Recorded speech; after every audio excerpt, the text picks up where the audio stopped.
say welcome to Spring Preview Week, and this is our Spiritual Life at Biola and Chapel's 101 session. We're super glad that you're here, and during this session, we'll be sharing a little bit about our experiences with Chapel and what our spiritual lives have looked like at Biola. If you have any questions throughout our time together, be sure to chat them in the chat box, and our facilitator, Ashley, will go ahead and pass them along to us. So we're going to go ahead and get started. David, you want to introduce yourself? Yeah, actually, before I introduce myself, I would love to introduce a very special guest we have with us today. Our university president, Dr. Barry Corey, is actually stopping by to come hang out during the session. DBC, I don't know if you have anything you want to say or add, but love to introduce you to our prospective students. Yeah, David and Maggie, thank you. And wow, this is a real treat for me to see a lot of names and a few faces and not so many live. But I just wanted to let you know that I'm so super grateful to have you joining us for this section of the Spring Preview Week. Biola is an amazing place. I never went to Biola, but I wish I did. I started working as president 14 years ago. And saw two of our children of our graduate from Biola, and we have a son who's a senior there now. So I know firsthand what a great place it is. The friendships that are made, the way in which you're going to be pushed and really stimulated and stretched in ways that you can't even imagine right now. But it's done in a really supportive community. Those are around you of friends and student development on the spiritual life side, faculty that want to lift you up and not tear you down, and so it's a really an amazing academy for you to study, to be a filmmaker, to get into medical school, or if you want to be a nurse or an entrepreneur or a psychologist, or maybe you want to be a teacher, or you want to work in inner city community development, or go abroad and teach healthcare, whatever it is that you're longing to do. We have great programs in just so many different majors, but bottom line is we care about each other because we care about being community committed to Christ and committed to God's word, and we take it really seriously. And we know we can do that really well, and at the same time prepare you really well. So thank you for considering Biola. I moved from the East Coast to the West Coast, from Boston to Los Angeles in 2007. And I get to be part of this, what is now 113-year-old university that still has a soul and it still has deep convictions about how you students should live. And I often talk about it as a life of a firm center and soft edges. Firm center, knowing what truth is and what you believe, and what really matters in life, and how God intended the virtues to be lived out. And soft edges by living lives of kindness and reconciliation and caring for each other and hospitality and building bridges with those whose stories are much different than your own. There will be nothing like this 18 to 22 year period in your life where you're going to grow relationally and emotionally and intellectually and spiritually. And we just love to be part of that journey with you. So yeah, take it from a president and take it from a dad. Biola is a great place, and thanks for joining us for this spring preview day or moment or week, or how much you're going to be participating. The more you're on, I think the more you'll see what Biola really is. So David, thanks again, and I'll turn it back to you. Thank you so much. Yeah, me and Maggie are going to get started with our introductions. My name is David Tolman. I grew up Bay Area, moved to Manteca, which is a little inland from there, and then now I live down in Whittier, which is maybe 2 minutes from the school, so that's been a huge blessing getting to move down here. I'm a junior. I'm a music major with a minor in social justice and human rights, as well as a Bible minor that all students get here at Biola. Then maybe a quick fun fact is that, I'll talk about it a lot more later, but I'm involved in a chapel band at Biola, and probably the thing I've most since moving off campus. Maggie. Well, thanks, David. So, hey guys, my name's Maggie. I'm from Orlando, Florida. So it's really encouraging to see some of you guys from the East Coast. I am a sophomore this year at Biola. My major is public relations. And I guess maybe a fun fact about me is that I'm currently a barista at a local coffee shop by my house. So that's been really fun. Also, really excited to move back to California at the end of this month. So that's kind of what's been going on lately.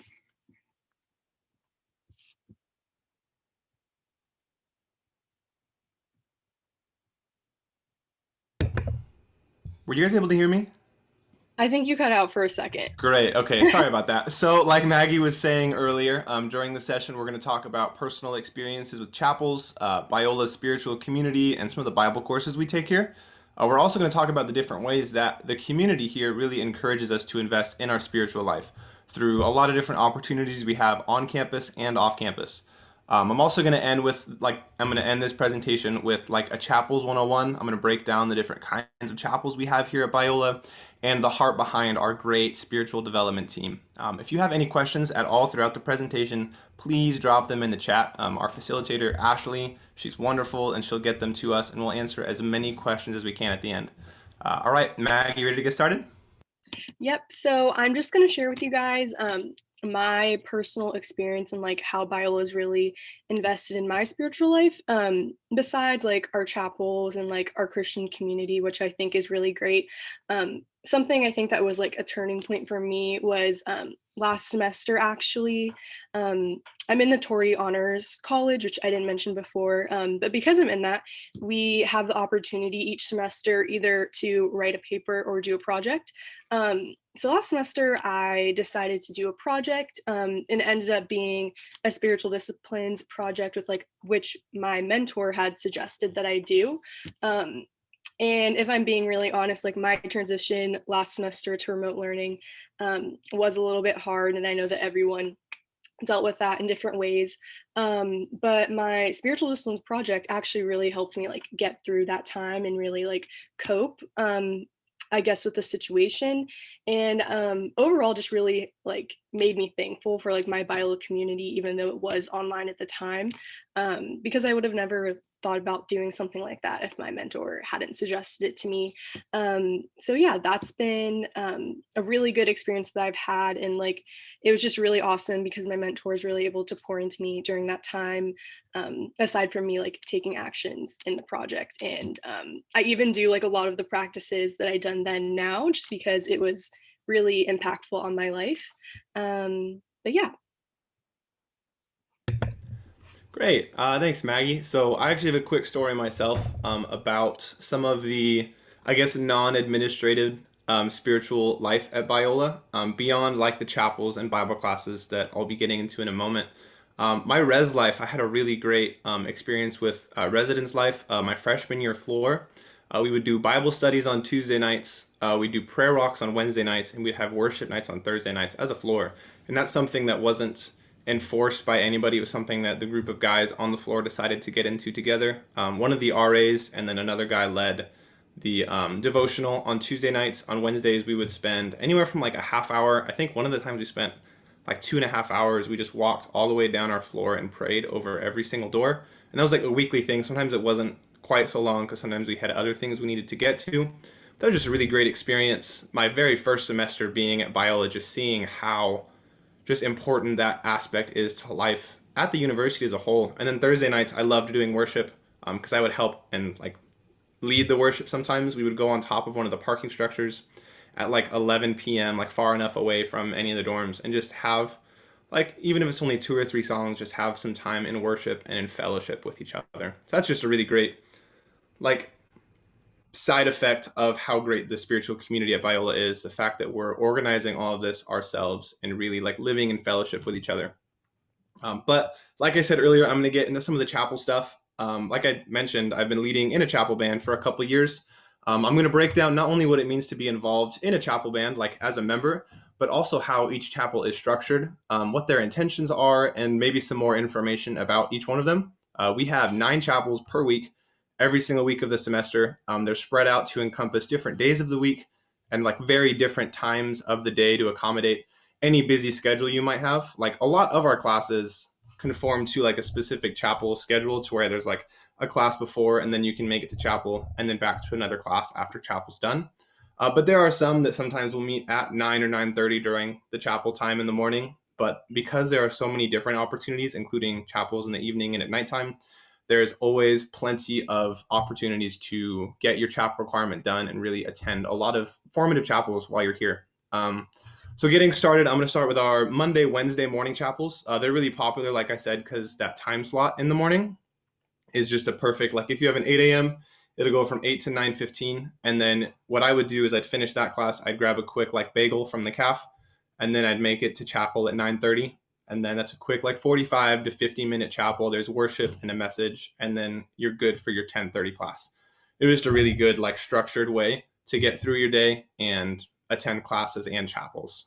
That's Monday and Wednesday. On Friday morning in that same time slot, we also have Biola hour, which is a lot of fun. It's like a podcast sort of chapel where there's worship, and then we'll move into a podcast session where Mike On, which is one of our spiritual development coordinators, will interview a guest, whether they're a book author or a missionary or something like that, and they'll cover a wide variety of relevant and current discussions. And he'll do an interview for the first half, take a quick worship break, and then they'll answer questions that we chat in live. Like they give a link and we can chat in questions for them, and then we get those answered in real time. And there's a second section after the chapel that they do like an actual recorded podcast that we can also listen to if we want.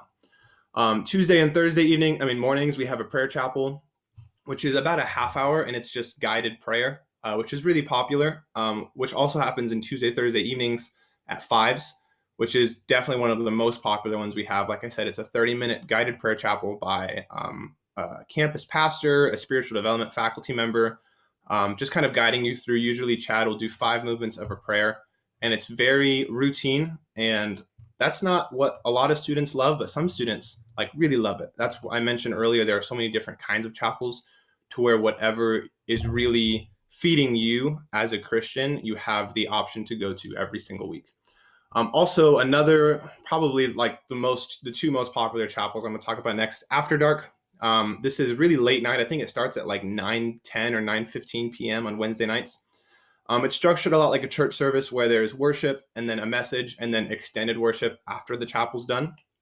And like Biola Hour, we usually bring in like a very well qualified, like a highly qualified guest to talk about a lot of the times it's really difficult subjects and like can sometimes be considered controversial. And I've personally learned so much from the After Dark chapel and learning so much from the speakers.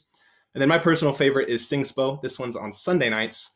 It's worship led. It's about an hour, 50 minutes to an hour, and it's only worship. And so this is all led by students in chapel bands. On Sunday nights, usually like students will go from dinner and then they fill up Chase Gymnasium, and it's just an hour of just worship. And it's a really good time to soak in just like, yeah, the worship of it all. It's an amazing experience every week to have 1,000 students singing with you in worship. And there's like a lot of really cool stuff that Singspo entails.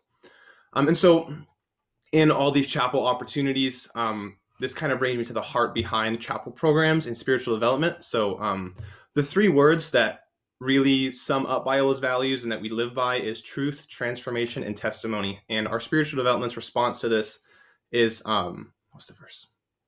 Romans 12:1, sorry, and it's presenting our bodies as living and holy sacrifices acceptable to God, and it's our spiritual service of worship.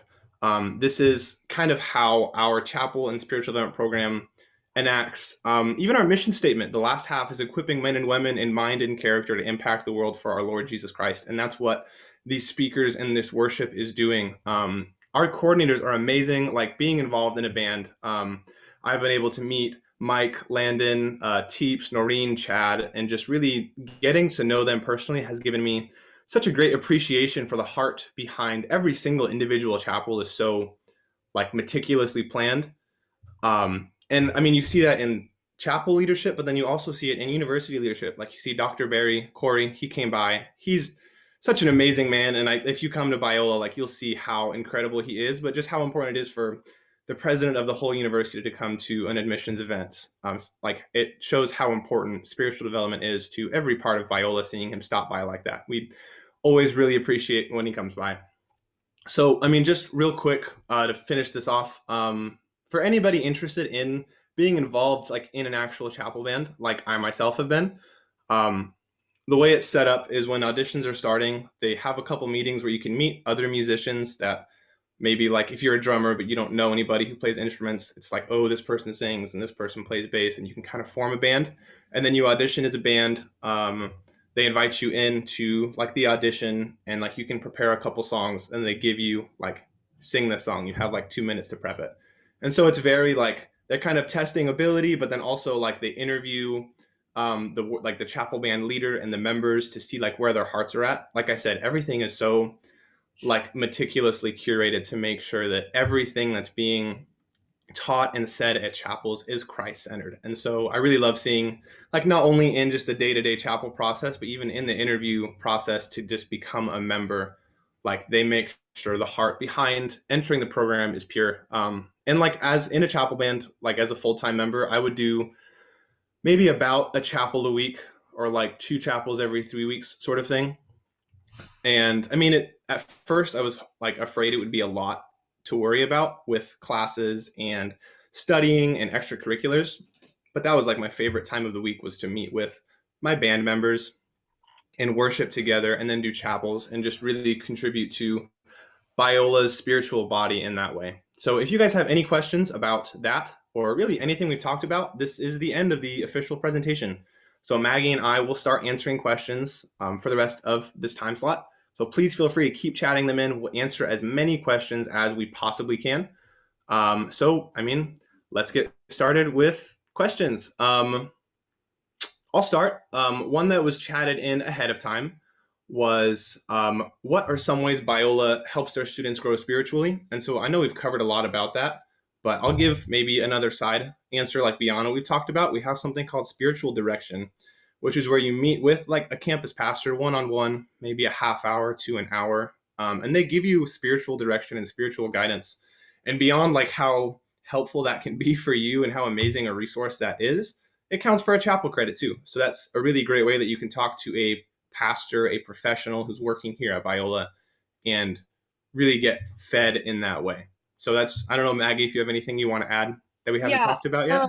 Yeah, I also just want to add that because our classes, like we include faith in our classes, for me, that's really been a big impact, and it definitely helps students grow spiritually. So I know it's different if you're not in Tory, but being in Tory, like we'll have sessions just like on certain books of the Bible. And last semester we did a lot like with the Gospels, and we'll just sit and talk about that for 3 hours with a mentor, which is like really fun.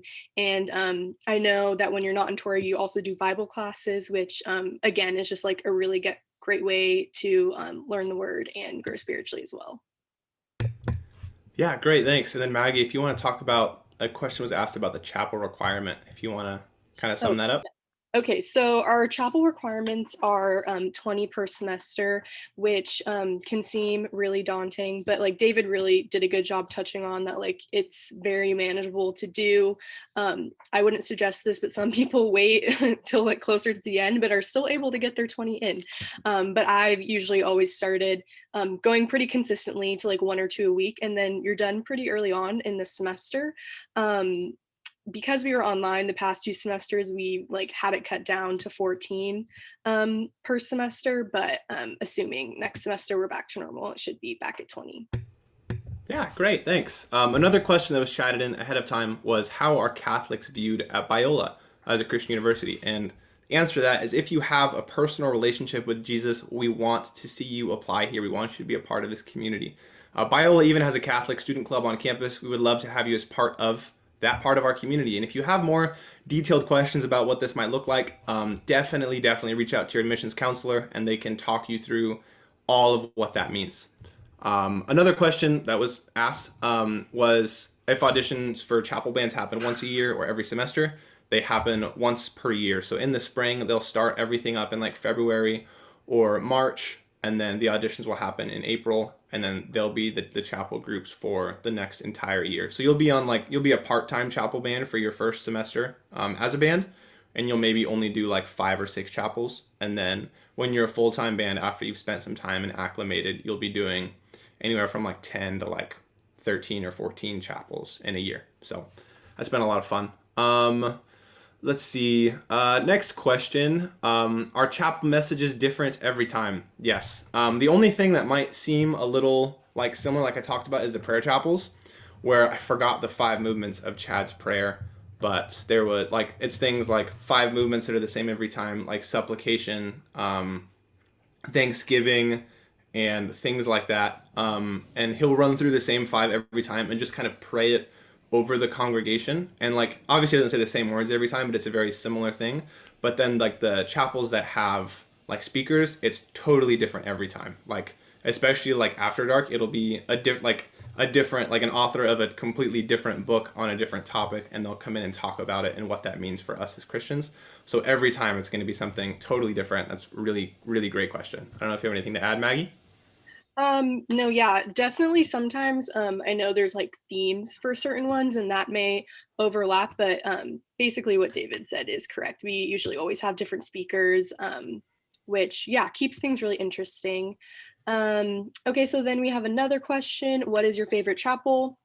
Mine is definitely Singspo. I feel like David, you said that too. But it's really a good chapel. It's usually on Sunday nights, and then we go and it's just worship. And yeah, me and my friends like love to go stand in the very front row and just like really block everything out and just like enjoy our time there. So yeah, that's definitely my favorite chapel. Did you want to talk about yours? Yeah, definitely Singspo. Yeah, I talked about that for sure. I mean, I love a lot of elements. Like I love going to fives, and I love After Dark, and I love like Biola Hour. Like I love chapels at Biola, but I'd say Singspo if I had to pick one. Attending and then also leading. I loved leading Singspos. Another question that came in was: are there opportunities for people who want to be preachers or pastors to get involved in giving messages during chapel, or do students ever get to speak in chapels?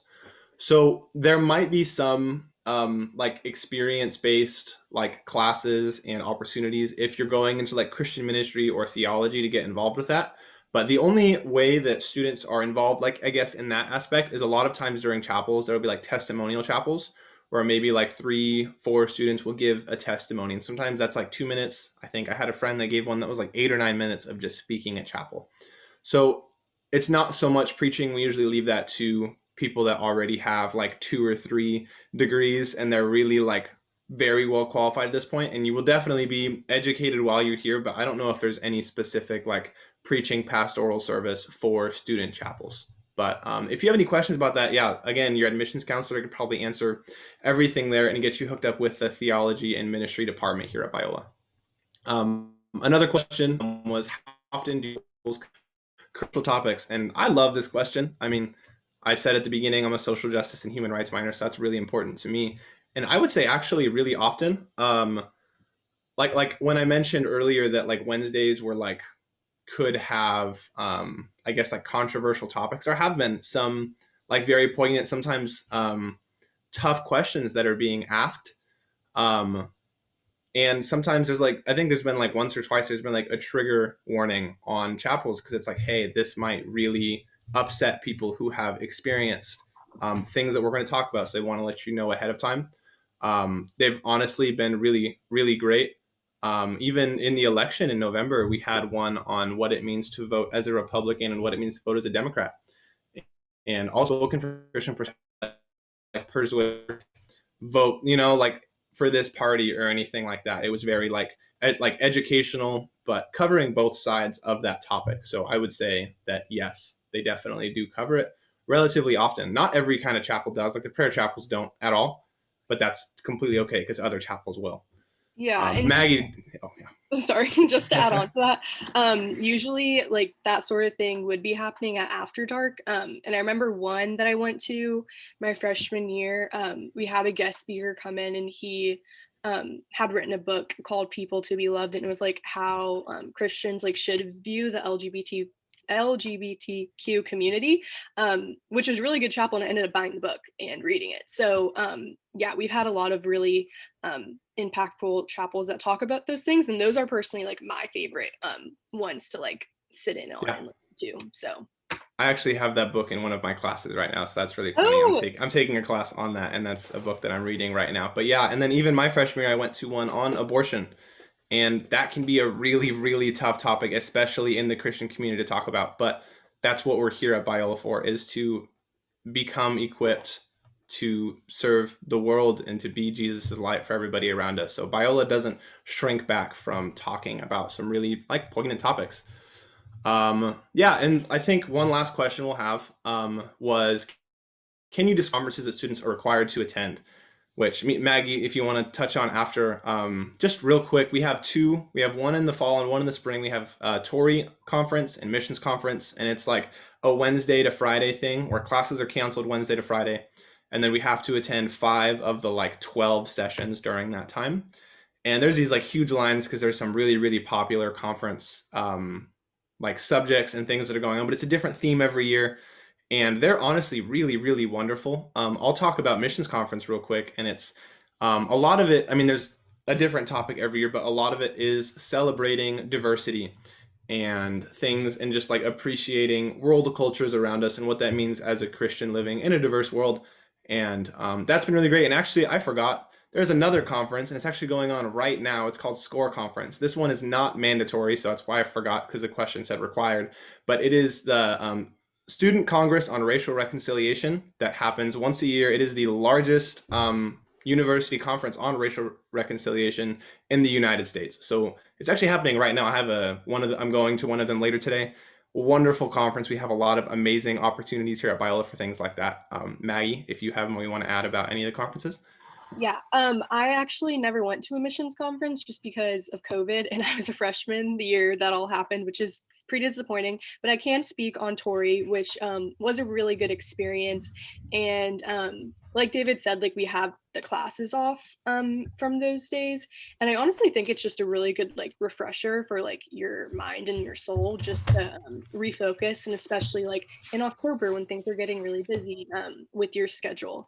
I think another thing to highlight is that we get really cool speakers and like artists. And I remember the Tory conference, we had Matt Redman, and me and my friends like waited super long just to sit like front row to hear him, like to see him sing. And so it was a really really good experience. So yeah. Great. And then Maggie, yeah.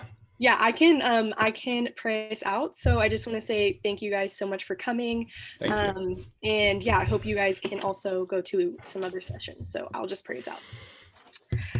Dear God, I just want to thank you for this day and this time that we have together to talk about Biola and just all the good things that you have made it. I really pray for these students that you would just guide and direct them to the right college for them, whether that's Biola or not. Yeah, and we really pray that during this time of COVID, that you would please just bring us all peace and security and clarity just about all the unknowns at the moment. Thank you again for this time that we have here together. Amen. All right, you guys are free to go. Thank you so much for coming. Bye.